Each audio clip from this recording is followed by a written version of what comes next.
26 வருட நம்பிக்கை, லட்சக்கணக்கான சந்தோஷ திருமணங்கள். கல்யாணம்னாலே தமிழ் மேட்ரிமோனி தான். No compromise. உங்க சைடுலயும் எங்க சைடுலயும். It's a GT promise. GT Holidays, South India's #1 travel brand. இன்னும் சில தினங்களில் சட்டமன்ற தேர்தல் நடக்க இருக்கிறது.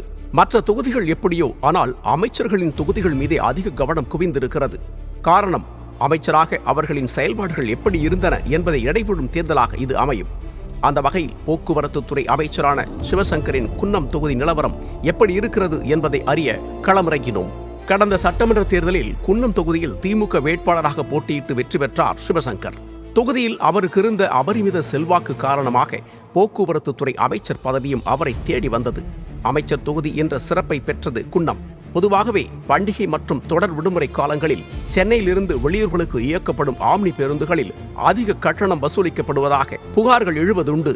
ஆனால் சிவசங்கர் அமைச்சர் பொறுப்பேற்ற பிறகு இதுபோன்ற புகார்கள் அதிகம் எழவில்லை என்பது அவர் செயல்திறனுக்கான சாட்சியாக அமைந்தது. இது மட்டுமல்லாமல் அரசு போக்குவரத்து துறையில் பல பிரச்சனைகள் எழுந்தபோது அவற்றை திறம்பட கையாண்டு முதல்வரின் பாராட்டுகளையும் பெற்றிருக்கிறார் அவர். இதெல்லாம் அமைச்சராக அவரின் செயல்பாடுகள். தொகுதிக்கு என்ன செய்திருக்கிறார் என்பதை அலசலாம். முதலில் அடிப்படை வசதிகள் பற்றி பார்க்கலாம்.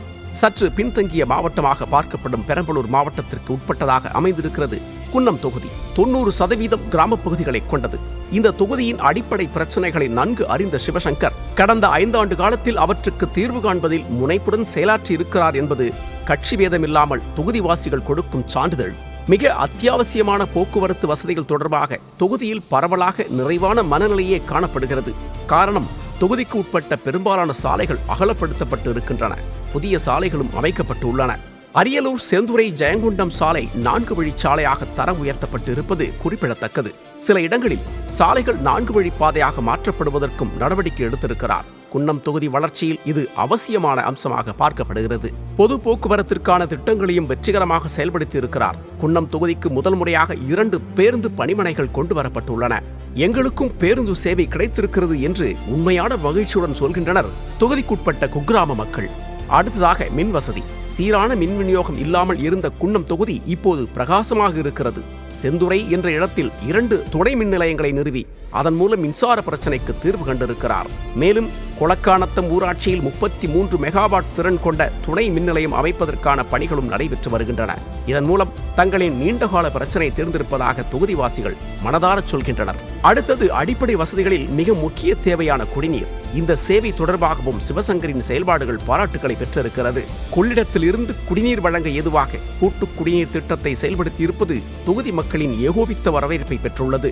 அது மட்டுமல்லாது வசதியானவர்களுக்கானதாக கருதப்பட்ட தண்ணீர் RO திட்டம் கிராமங்கள் தோறும் சுத்தமான குடிநீர் வழங்கி வருவதால் கிராம மக்களின் பாராட்டுகளை சிவசங்கர் பெற்றிருக்கிறார் என்பது நடுநிலையாளர்கள் கருத்து. சொக்கநாதபுரம், நமங்குணம், திருவள்ளுவர் நகர், மணப்பத்தூர், ஆதனக்குறிச்சி, செந்துறை, நெய்வனம் உட்பட தொகுதி முழுவதும் இருக்கும் சுமார் 60% கிராமங்களுக்கு RO தொழில்நுட்ப வசதி ஏற்படுத்தப்பட்டிருப்பது ஆச்சரியம் தருகிறது. குறிப்பாக வேப்பூர் ஒன்றியத்தில் மட்டும் 36 இடங்களில் RO குடிநீர் நிலையங்கள் அமைக்கப்பட்டிருக்கின்றன. அடுத்த 2 ஆண்டுகளில் அனைத்து கிராமங்களுக்கும் சுத்திகரிக்கப்பட்ட குடிநீர் கிடைப்பதற்கு திட்டங்களை அமைச்சர் வகுத்து வைத்திருக்கிறார் என்பது அவரின் ஆதரவாளர்கள் சொல்லும் தகவல்.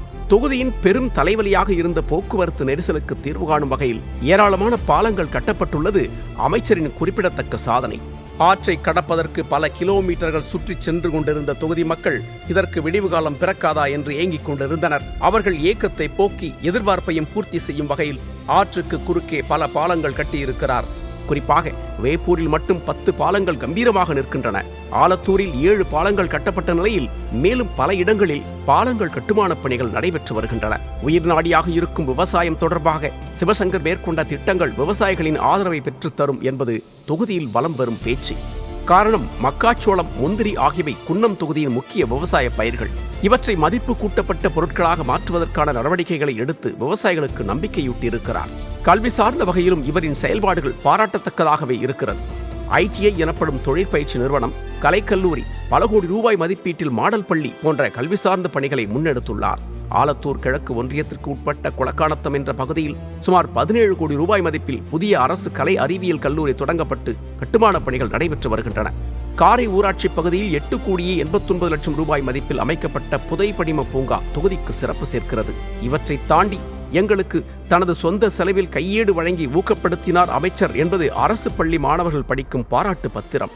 லப்பை குடிகாடு என்ற இடத்தில் விளையாட்டு திடல் அமைத்து எங்களின் விளையாட்டு திறன் வெளிப்படுவதற்கு ஊக்கமளித்திருக்கிறார் என்பது அந்த பகுதி இளைஞர்களின் நன்றி வார்த்தைகள். தனது சொந்த செலவில் நூலகங்கள், இளைஞர்களின் வேலைவாய்ப்பை கருத்தில் கொண்டு கம்ப்யூட்டர் பயிற்சி நிறுவனங்கள், தனியார் பங்களிப்புடன் CSR நிதியை கொண்டும் பல்வேறு மக்கள் நலத் திட்டங்கள், செந்துறையில் அரசு மருத்துவமனை கூடுதல் கட்டிடத்திற்காக 20 கோடி ரூபாய் ஒதுக்கீடு என்று குறை சொல்ல முடியாத வகையில் செயலாற்றி இருக்கிறார் என்கின்றனர் உள்ளூர் மக்கள்.